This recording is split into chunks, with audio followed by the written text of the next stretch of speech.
আসসালামু আলাইকুম। কৃষি গুচ্ছ ভর্তি ২০২৪-২০২৫ সেশনে আমাদের কিন্তু ৫ম থেকে ৭ম মেরিট পর্যন্ত যারা সাবজেক্ট পেয়েছে তাদের কিন্তু ভর্তির ডেট ছিল ১৬ থেকে ১৭ জুলাই। এই ২ দিনের ভিতরে কিন্তু তারা ভর্তি হইতে হবে। নিজ বিশ্ববিদ্যালয়ে গিয়ে সরাসরি ভর্তি হইতে হবে।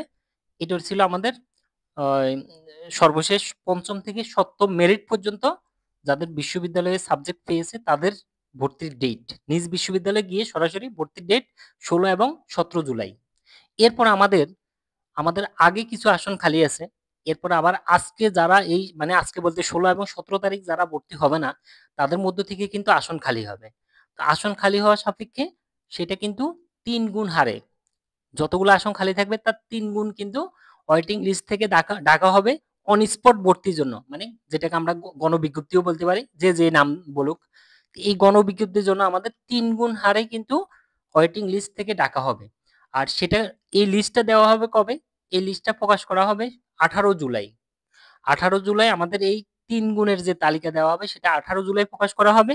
১৮ জুলাই প্রকাশ করার পর এরপর আমাদের তালিকা প্রকাশ করবে। আর অন স্পট ভর্তি মানে সরাসরি বিশ্ববিদ্যালয়ে গিয়ে ভর্তি সেটা হলো আমাদের ২০ জুলাই বাংলাদেশ কৃষি বিশ্ববিদ্যালয়ে গিয়ে ভর্তি হইতে হবে। এক্ষেত্রে ২ টা কাজ। যাদের ওয়েটিং লিস্টে আসবে তাদের ২ টা কাজ। ১ নম্বর কাজ সেটা হলো তাদের সরাসরি রিপোর্ট করতে হবে। সেটা হলো রিপোর্টের সময় হলো সকাল ৯টা থেকে দুপুর ১টার ভিতরে অবশ্যই রিপোর্ট করতে হবে। রিপোর্ট করার মানে কি?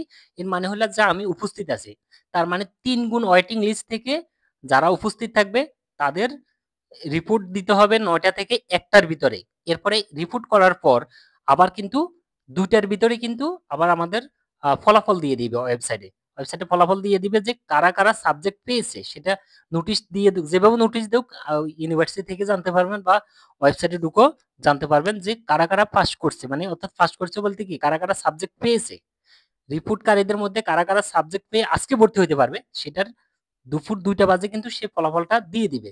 এরপরে এবার হলো আমাদের ওইদিন অন স্পট বাকি বিশ্ববিদ্যালয় মানে বাংলাদেশ কৃষি বিশ্ববিদ্যালয়ে অন স্পট ভর্তির জন্য আমাদের টাইম হলো দুপুর ২টা থেকে ৫টার ভিতরে। ওখানে আলাদা বুথ আছে যে এই বিশ্ববিদ্যালয়ের জন্য এটা, এই বিশ্ববিদ্যালয়ের জন্য এটা। এখানে গিয়ে ভর্তি হইতে হবে। এটা হলো অন স্পট ভর্তি দুপুর ২টা থেকে ৫টার ভিতরে। এরপর আমাদের সাবজেক্ট প্রাপ্তদের ওই যে ফলাফল যেটা বললাম দুপুরে দেওয়া হবে। এরপরে যে ডকুমেন্টগুলো আমাদের ওই সময় লাগবে সেটা হলো আমাদের এসএসসি এবং এসএসসি পরীক্ষার ট্রান্সক্রিপ্ট সাথে অবশ্যই রাখতে হবে সেটা মূল কপি। আর অ্যাডমিট কার্ড তো আমরা রাখবোই। এরপর আমাদের ট্রান্সক্রিপ্ট সাথে হলো সার্টিফিকেট এসএসসি এবং এসএসসি পরীক্ষার মূল সনদপত্র এবং নম্বরপত্র।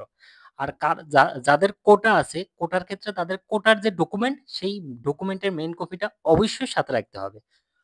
এই হলো আমাদের এই আর সাথে অ্যামাউন্ট যেটা বলে সেই অ্যামাউন্টটাও রাখতে হবে যাতে করে সাথে ভর্তি হওয়া যায়। এই হলো আমাদের গণবিজ্ঞপ্তির অবস্থা। পরবর্তীতে আমরা আরো আপডেট জানাবো যে তালিকা প্রকাশ করুক। এরপর আমরা বিস্তারিত আরো ডিটেইলস বলবো। সবাই ভালো থাকুন। ধন্যবাদ। আসসালামু আলাইকুম।